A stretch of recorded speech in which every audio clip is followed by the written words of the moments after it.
Welcome to StopFake, the place where we identify disinformation, debunk it, and set the record straight on fakes about Ukraine. I'm Marko Suprun, and our stories this week are: a Ukrainian military unit refuses to fight in the Donbas war, the OSCE records Ukrainian military provocations, and Kyiv is closing nuclear power plants because of a shortage of enriched uranium.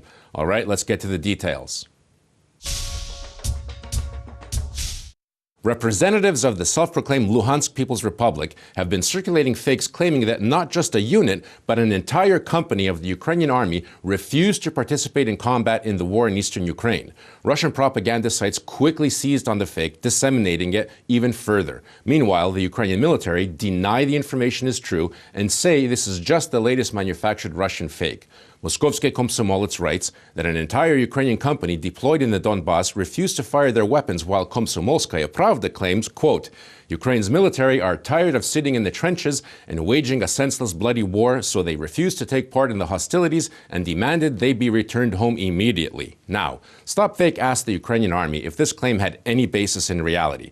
The Army press office told us that all units are serving in their places of deployment, and the claim that an entire company refused to fight was a ridiculous fake. Writer and blogger Alexander Surkov noted that the original claim put forth by separatist spokesman Andriy Morochko says that the company that allegedly refused to fight was deployed near a town called Lobachevo in Luhansk province. There are two Lobachevos in that province, and they are both in the area occupied by the Russian occupation proxy forces, Surkov pointed out on his Facebook page, sarcastically writing, "Can you imagine? A Ukrainian company became entrenched on the side controlled by the enemy and refuses to return to its position."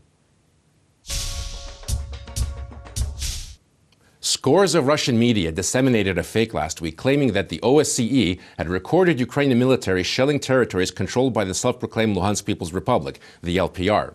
Regnum, Newsfront, Novorossiya, Politnavigator, and others cite the LPR police representative Lieutenant Colonel Andriy Morochko, who announced during a January 16 briefing that Ukrainian military had used a civilian house in the village of Kryakivka to launch an attack on the LPR. The OSCE had noted this provocation and recorded it accordingly in their daily monitoring report and quickly departed, fearing for their safety. The OSCE Ukraine Special Monitoring Mission is tasked to observe and report in an impartial and objective way on the situation in eastern Ukraine and verify compliance with the Minsk peace agreements. The mission publishes daily reports based on its observations in the conflict zone. Now, StopFake checked the official OSCE reports for the day Morochko refers to and found they did not at all reflect his claims. The OSCE January 14 report mentions the village of Kryakivka twice. Once the monitors heard a burst of small arms fire, assessed as originating from the direction of a house used by military personnel. The town is mentioned a second time in the connection to the removal of a tank projectile located in the front yard of a residential house at 4 Naberezhny Street in Kryakivka. After some 2 hours, the Ukrainian armed forces told the OSCE monitors that the projectile had been successfully removed.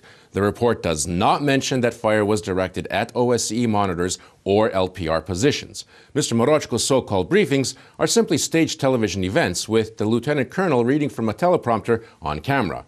Questions are asked, but it's unclear if there is anyone present there at all aside from Morochko himself. Ukraine is facing an energy famine, declared the pro-Kremlin Moskovsky Komsomolets newspaper, and because it is facing a nuclear fuel shortage, Kyiv will be forced to start closing its nuclear power plants this year. This dire prediction is the opinion of nuclear physicist Igor Ostretsov, who is often quoted by Russian media. Currently, Ukraine's nuclear fuel is provided by the American company Westinghouse and the Russian Tvel company. Kyiv is increasingly buying more enriched uranium from Westinghouse and reducing its orders with Tvel, whose contract with Ukraine will expire in 2025. Ukraine's contract with Westinghouse stipulates that in 2021, at least 50% of Ukrainian reactors will be powered by nuclear fuel provided by Westinghouse. The contract also guarantees that should Russia stop supplying Ukraine with nuclear fuel, Westinghouse will step up supply to ensure uninterrupted operation of all of Ukraine's reactors. Ukraine also currently has a 1-year stockpile of nuclear fuel. Ukraine is one of the leaders in world uranium production. Approximately 1,000 tons of uranium are produced in Ukraine annually, some 40% of the country's annual needs. The rest, some 1,500 tons, are purchased from American, Kazakh, and Russian producers. And Ukraine currently operates 4 nuclear power plants with 15 reactors. Energoatom, a state company, operates all 4 active nuclear power stations in Ukraine. Moskovsky Komsomolets also claims that a uranium shortage will soon hit the world's atomic energy sector. This claim is completely untrue. According to the Nuclear Energy Agency, based on the planet's economically accessible uranium resources and the current rates of consumption, reactors could run more than 200 years.